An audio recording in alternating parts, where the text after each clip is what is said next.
Around 20,000 people lost their lives in car accidents in the EU last year. To help improve road safety, the bloc is reviewing legislation on driving licenses. But some of the changes are controversial, namely the lowering off of the minimum driving age. EU Decoding takes you through the revision just agreed by the European Parliament and Council. Under the new rules, 17-year-olds will be allowed behind a car wheel when accompanied by a more experienced driver. They may also be licensed to drive lorries under certain conditions. You need to be 21 to do that now. New drivers will face a 2-year probationary period with stricter rules and penalties for driving while intoxicated. Driving tests will check awareness of risks to pedestrians, cyclists and scooters. The directive also aims for EU countries to harmonize medical screening for those taking tests for the first time or renewing their licenses. Let's see how all these changes are perceived by Europeans. Sim, concordo. Acho que pode ser bocado parecido com os Estados Unidos, em que eles têm licenças para poderem praticar em casa com alguém responsável, que tenha carta. Por essa razão, em geral, acho que sim, devem ser sujeitos a um período probatório. Porque há muita gente aí que também deveria voltar a fazer, não é? Novo exame. E se calhar mesmo assim não passavam, cada vez há mais regras e as pessoas mais antigas muitas vezes também já não sabem essas regras. Το τιμόνι υποπτία δεν υπάρχει, γιατί ο οδηγός είναι ένας. Ο δίπλα δεν μπορεί να κάνει τίποτα. Αν πέσει ο άλλος πάνω σε ένα μπεζό ή σε ένα αμάξι, άρα δεν μπορεί να κάνει τίποτα ο διπλάνος. Πιστεύω ότι 18 χρονών είναι ακόμα πολύ μικρή ηλικία για να ξεκινήσει ο κόσμος να οδηγά.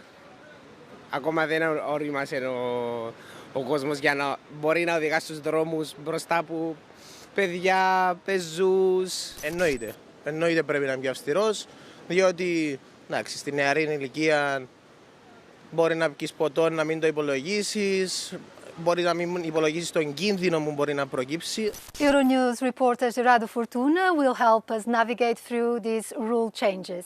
Statistics say that 2 out of 5 fatal car accidents involve people under 30 years old. What could change with these new rules for young drivers? Yeah, it's a striking statistics indeed.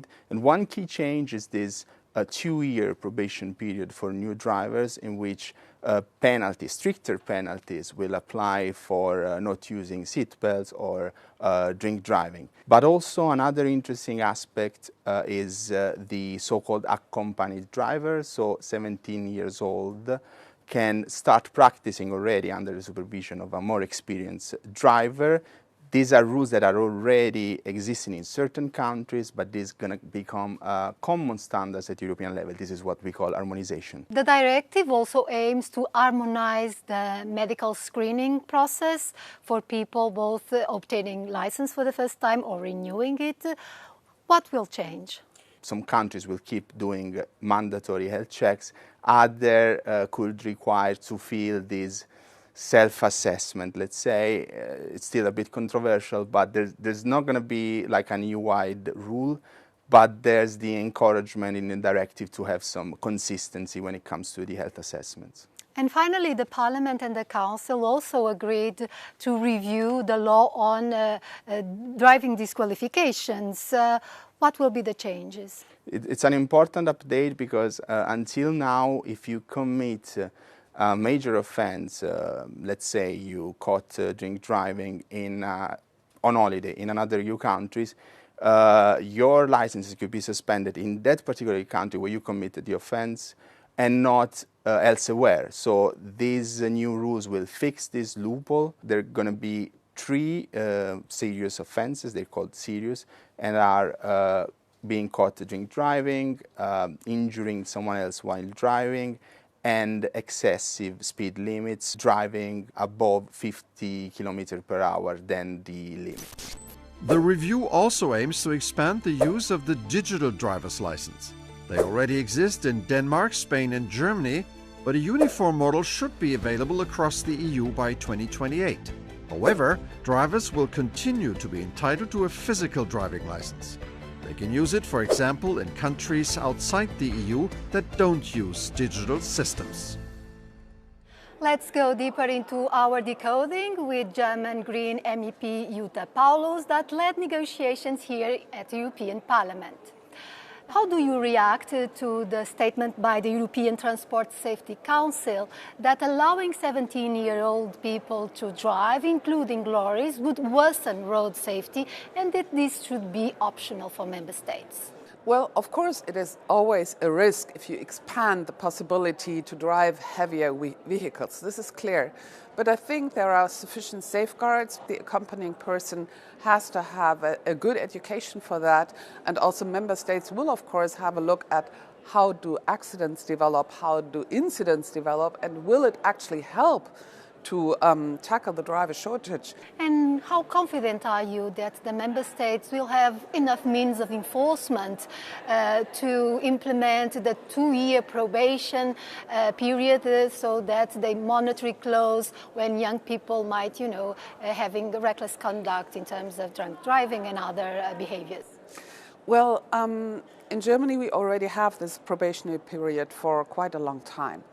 And of course, enforcement is always an issue on any regulation, but we have witnessed a very strong, let's say, responsibility also by those young people because they know if they get caught driving with alcohol or drugs or whatever, their driving license will be withdrawn and it was extremely expensive. So they have, let's say, a very good motivation to behave.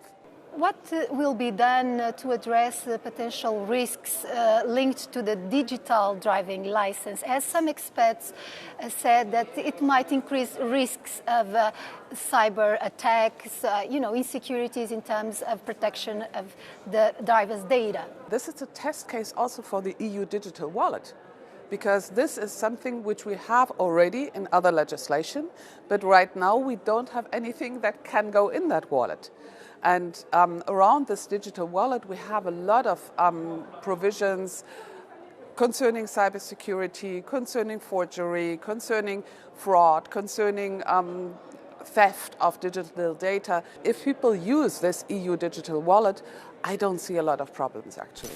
Road safety is a shared responsibility between the European institutions and member states, although Brussels is playing a greater role now.